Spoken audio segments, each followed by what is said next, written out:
Welcome, deep divers, to another journey into the stories that shaped America. When you picture Ellis Island, what comes to mind? Is it that iconic image of a beacon of hope, the gateway to freedom for the huddled masses? Yeah, that's the common picture. It's a powerful vision, for sure. But our deep dive today is going to, well, complicate that a bit. Definitely, because our sources reveal Ellis Island was a much more complex and often contested space. It was really at the heart of this huge, ongoing national debate over immigration. It still is, in many ways. That's right. So our mission today is to go beyond that, postcard image. We're peeling back the layers to explore Ellis Island's history, from its surprising and, frankly, pretty grim origins through its really pivotal role in shaping federal immigration policy and, American identity itself. And you'll hear how its past really continues to echo loudly in today's conversations about who belongs in America. Yep. To do this, we've pored over a fascinating stack of sources. We've got detailed historical accounts, government policy documents, and some incredibly personal immigrant stories. Yeah, trying to get the full picture. Exactly. We want to give you a full, nuanced picture. So what you can expect is a journey through some truly surprising facts, some really heartbreaking tales of human struggle and hope, and hopefully a clearer understanding of how the very idea of American identity has constantly shifted. This isn't just history class stuff. It's kind of a mirror reflecting our ongoing national dialogue. Let's dig in. Okay, let's start at the very beginning, like long before anyone thought of it as a gateway. For a place now synonymous with new beginnings, Ellis Island has this surprisingly dark past. Before it was Ellis, back in the early 19th century, it was known by a really chilling name, Gibbet Island. Gibbet Island, yeah. It was literally a site for public pirate hangings. Pirates! Yeah, imagine the scene. There was a black sailor named Thomas Jones hanged there for murder in 1824. Then a few years later, 1831, two more pirates, Charles Gibbs and Thomas Walmsley. Same fate. And their bodies were left swinging for nearly an hour. And get this, a sculptor actually took a cast of Gibbs's head for phrenologists. Phrenologists, the skull-shaped people. Exactly. That now debunked idea that your skull shape revealed your character. Super macabre. That sounds like something out of a horror story. And this wasn't unique, right? New York City had other islands like this, these cordon sanitaires. Precisely. As the city boomed, so did its social problems. And these islands became, well, convenient dumping grounds, places to isolate people, the criminal, the insane, the diseased, the poor. Yet Hart Island, the city's Potter's Field now, Blackwell's Island with its mental hospital and prison. Right. North Brother Island, where Typhoid Mary was quarantined for decades. Ward's Island, Rikers Island. Still a massive jail complex today. So Ellis Island, even later, kind of fits that pattern, using isolation for control. Yeah, that's a really good point. It sets a precedent. A chilling one. But okay, peel back even further. Before Gibbet Island, before the hangings, what was it? Just a patch of land. Pretty much. It was once called Little Oyster Island, just a small bank of sand and mud, apparently great oyster beds, way back before colonization. Peter Stuyvesant even held some early government meetings near there in 1653. Huh, oysters. Right. It wasn't until the late 1700s that the federal government stepped in. They wanted to fortify the harbor against potential British attacks. So they acquired jurisdiction, even though it was still privately owned by Samuel Ellis, and turned it into this sort of underused munitions depot. So from public executions to munitions storage, its early history really set a tone, didn't it? Control, management of populations, not just welcome. It does foreshadow its later role as a sieve. Yeah, it really does. And what's fascinating is how this small, federally owned island eventually became the answer to this massive growing national issue, immigration. Because for decades, immigration to New York was just chaos, largely unregulated. Right. New York was the main entry point, wasn't it? Handling something like 70% of arrivals between 1820 and 1860. That's huge. It's a massive number. And with that volume, the problems just got worse and worse. So before Ellis Island, immigrants went through Castle Garden. Yeah, Castle Garden. But it had this huge problem. Immigrant runners. Runners? What were they? Basically scam artists. Yeah? They preyed on newcomers. They'd board the ships, speaking the immigrants' languages, grab their luggage, force them into certain boarding houses, and then slam them with these insane bills for lodging, baggage storage. Oh, man. And if the immigrants couldn't pay, they'd hold their bags hostage, essentially.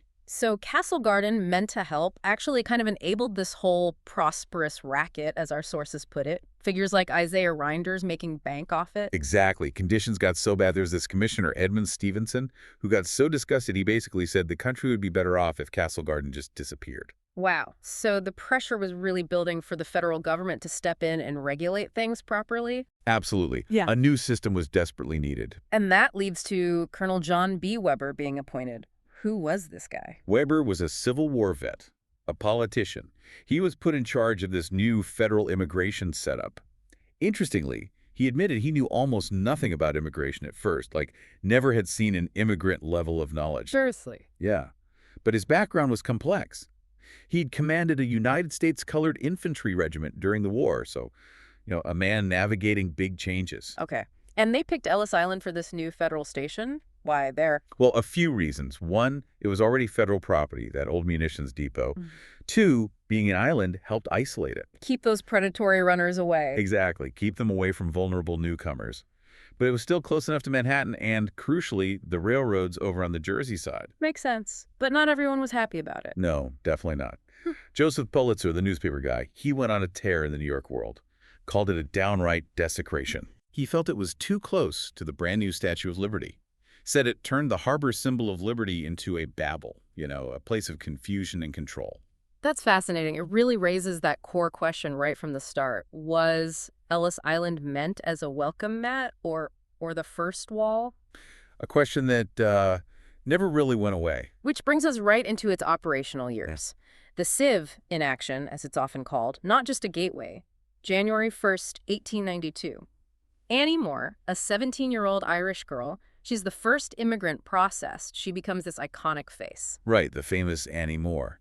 But what's interesting and often overlooked is that most people on her ship, the Nevada, were actually Russian Jews fleeing persecution, these new immigrants. So the demographics were already shifting right from day one. Exactly. And speaking of common images, we should probably tackle that myth about names being changed at Ellis Island. Yeah, everyone thinks officials just scribbled down whatever they heard. Right. But our sources are pretty clear. Names were recorded before they got to Ellis Island by steamship officials back in Europe on the manifests. Yeah. Any changes usually happen later. Maybe by choice, maybe during naturalization. It wasn't the inspectors on the island doing it. Good to clarify. So the real processing, the sieving, started once they landed. Those inspections, they sound intense. What did they actually involve? Oh, they were rigorous. Doctors would use chalk, right? Mark an X on the coat of anyone needing a closer medical look. That was Thomas Salmon's method. An X, just like that. And they checked for everything. Measles, obviously, but also signs of idiocy, insanity, depressed conditions, poor physique. There was even one case in 1899 where masturbation was listed as a reason for deportation. Nope. And the 1891 Immigration Act had expanded the list of undesirables, paupers, people with loathsome or dangerous disease, criminals, polygamists. It sounds less like medical care and more like finding reasons to exclude. That was definitely a major function. And these policies, they had devastating impacts on real people, real families. Tell us about some of them. Well, take the Tiny family. Johan Tini, a Finnish carpenter, arrived healthy with his family, but then he got depressed, couldn't find work. Less than 3 years later, doctors diagnosed him with insanity characterized by depression, and his 9-year-old son, John, as a low-grade imbecile. Oh, no. The entire family was deported back to Finland. Or Alexander Rudnew, a Russian medical student, almost deported just because he had less than the required $25. It caused so much stress among the detainees that a guard actually pulled a gun on them. Just for not having enough cash. And what about Michelle Asika, the bird of passage? Ah, yes, the temporary workers. He was on his 4th trip to the U.S., came for work. But this time, he was 45, had a hernia. They denied him entry. Reason: he was deemed older than when previously in this country and likely to come a charge. Sure, that was a reason. The criteria just seems so arbitrary sometimes. They could be incredibly subjective. And these individual stories, there are countless ones. They show the immense power held by these officials. Those cold labels, public charge, imbecile, they were just bureaucratic terms. They were life sentences, turning policy into tragedy. And that public charge clause, that seems like a major hurdle. Huge. It dated back to 1882, got strengthened in 1891. Basically, Officials could bar anyone they suspected might need public assistance someday. Hmm. Between 1900 and 1907 alone, something like 63% of all immigrants barred were excluded under that clause. 63%? Yeah, and Commissioner William Williams, he controversially brought back that $25 money test, leading to hundreds being detained just because they didn't have enough cash on hand. It paints a very different picture than the welcoming arms narrative. A very different picture indeed. And this period, the late 1800s, early 1900s, also saw this big shift in who was arriving, right? More people from Southern and Eastern Europe. Exactly. Fewer Northern and Western Europeans, like the Germans or Irish who came earlier, and many more Italians, Slavs, Jews from Russia and Eastern Europe. And this demographic shift, it caused anxiety, fueled nativist fears. Oh, absolutely. There was widespread talk about a deterioration in character of the new arrivals. Yeah. And this is where the really ugly influence of eugenics and early intelligence testing comes in. Eugenics, right. Yeah. You had figures like Henry H. Goddard, a prominent psychologist back then. He was working on defining terms like idiot and imbecile based on mental age. Yeah. And trying to identify so-called feeble-minded individuals, people who maybe didn't have obvious physical signs but were deemed intellectually inferior. And this science, however flawed, was used to justify restrictions. Precisely. It fed into arguments about protecting the quote-unquote American gene pool. The prejudice sounds pretty blatant in some of the sources. Edward A. Ross, the sociologist. Oh, Ross was. Yeah. Yeah. He wrote about Jews being small, weak, Mediterraneans being skilled at nimble lying, Slavs being immune to dirt, just awful stuff. Yeah. He even predicted race suicide because of these supposedly inferior groups coming in. Wow. How widespread were these kinds of overtly racist views back then among officials, the public? Sadly, they were alarmingly common in certain influential circles. We even have a record of a Dr. Howard Knox on the Ellis Island medical staff comparing a Finnish immigrant to the missing link. Unbelievable. It fueled the rise of groups like the Immigration Restriction League. They were based in New England, very influential, and pushed hard for stricter laws. What were they proposing? Things like a higher head tax on immigrants, requiring certificates from consuls back home, and crucially, a literacy test. They wanted immigrants to prove they could read in their own native language. A literacy test. And what's interesting is some of these IRL members were also involved in other progressive causes, like abolition or anti-imperialism. Yeah, it's a strange paradox, isn't it? It shows how anti-immigrant sentiment could exist alongside other reformist ideals at the time. It wasn't always simple. But the core message was restrictionist. Prescott Hall, one of the leaders, warned about hordes of barbarians, comparing it to the fall of Rome. Right, framing immigration as this existential threat. The fight over the literacy test went on for years. Congress passed it in 1897, but President Cleveland vetoed it. It finally passed over President Wilson's veto in 1917. And the 1907 Immigration Act had already added more exclusion categories like feeble-minded or having defects that might affect earning a living. So the restrictionists kept getting more tools, more ways to filter people out. Exactly. And this all paved the way for the 1920s and the introduction of national origins quotas. The quotas, that was a huge shift. Massive. They were explicitly designed to favor immigrants from Northern and Western Europe and drastically cut numbers from Southern and Eastern Europe. It moved from a selective sieve to a much more rigid wall. Which brings us to another major transformation for Ellis Island. Its use during wartime. It wasn't just a processing center anymore. No, not at all. World War I, particularly, turned it into a detention facility, a prison, essentially. For alien enemies, so German residents who weren't citizens. Right. President Wilson issued a proclamation. Any German male over 14 in the U.S., not naturalized, was deemed a potential threat. They were rounded up and interned. And the human cost. You mentioned Hermann Beiersdorf? Yeah, a German chief engineer. He was interned at Ellis Island. His wife was so distraught she committed suicide.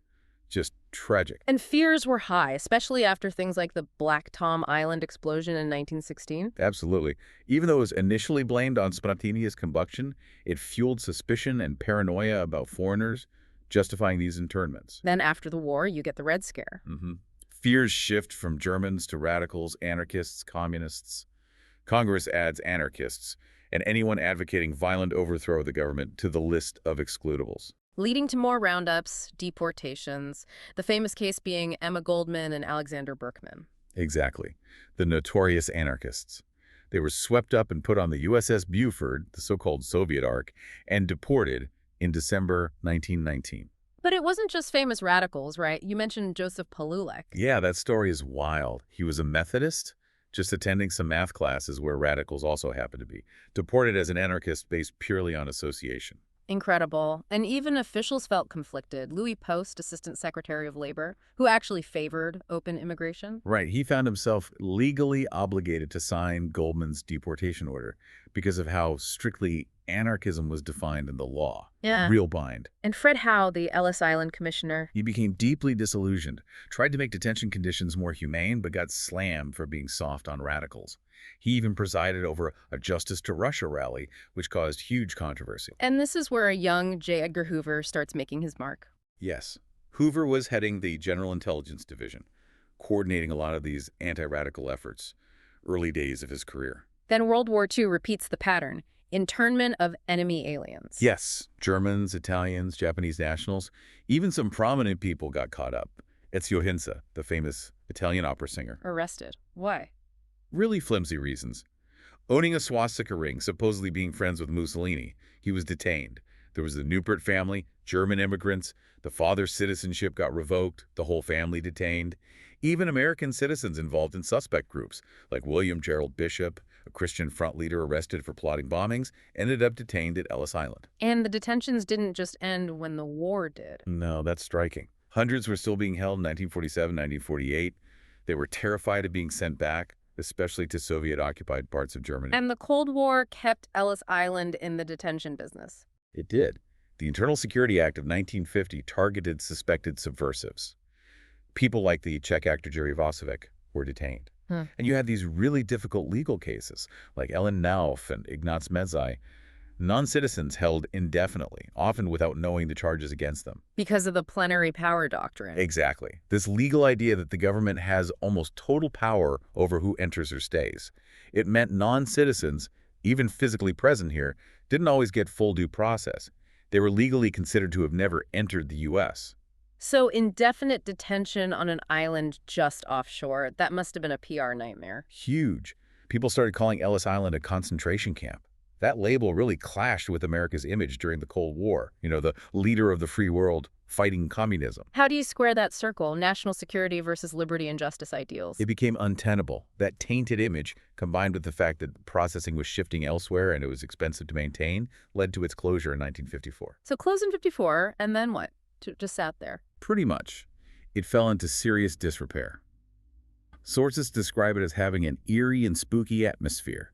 The buildings deteriorated and largely abandoned, a ghost of its former self.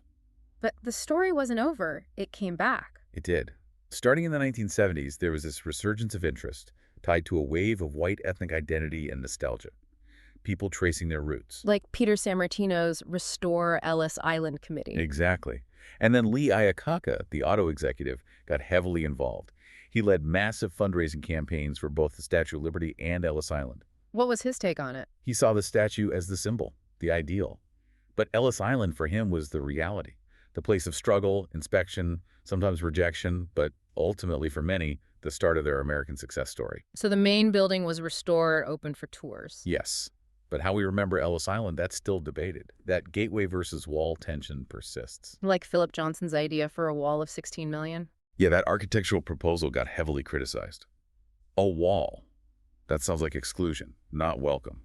It highlights how the popular nation of immigrants narrative often smooths over the rough edges, the restrictive parts of Ellis Island's function. And that narrative itself has faced criticism, right? Especially from Black Americans. Definitely. Historians like John Hope Franklin pointed out that the story often excluded them. Black immigration, mostly from the Caribbean, did happen through Ellis Island, but is frequently overlooked. Matthew Fry Jacobson put it powerfully.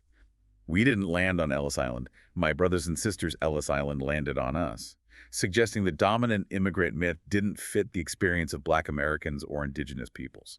It really underscores these ongoing paradoxes in how America thinks about immigration. Which brings us right up to today. That fundamental debate, who gets to enter the country and who does not, it hasn't gone away. We're still wrestling with that tension, American sovereignty, controlling borders, versus the ideal of being a refuge for the world's poor and oppressed. It leads to what our sources call this intellectual schizophrenia. You see, conservatives, who often champion limited government, demanding really strict immigration controls, and liberals, who might want more government intervention in the economy, often advocating for more open borders, It's complex. Even labor unions have shifted. Historically, they were often restrictionist, trying to protect jobs for existing workers. Right. Now, many see their future tied to organizing immigrant workers, so they've adopted a more laissez-faire stance. Mhm. It just shows how these debates constantly evolve, reflecting changing economic and social realities. Wow, what a journey we've taken through this one small island's history. It really is something. It's so clear that Ellis Island's story is, well, America's immigration story in miniature. Complex, contradictory, never simple. Absolutely. It was never just an open door. Hmm. It was a place where the federal government was figuring out, often painfully, how to manage borders, define citizenship, and decide who belonged, wrestling with huge questions about identity and national interest. It really forces us to confront that this elusive balance, as you called it, welcoming people versus ensuring national security or well-being, it's not new. It's this continuous balancing act. A perpetual debate. And the history of places like Ellis Island offers, well, maybe not easy answers, but crucial perspective. So, as you, our listeners, reflect on all this, here's something to think about. If America has always struggled with defining who belongs and under what conditions, then the devil, of course, is in the details of where that line of exclusion gets drawn today. What do you think that line means now? And maybe more importantly, what does it say about us? Keep digging, deep divers.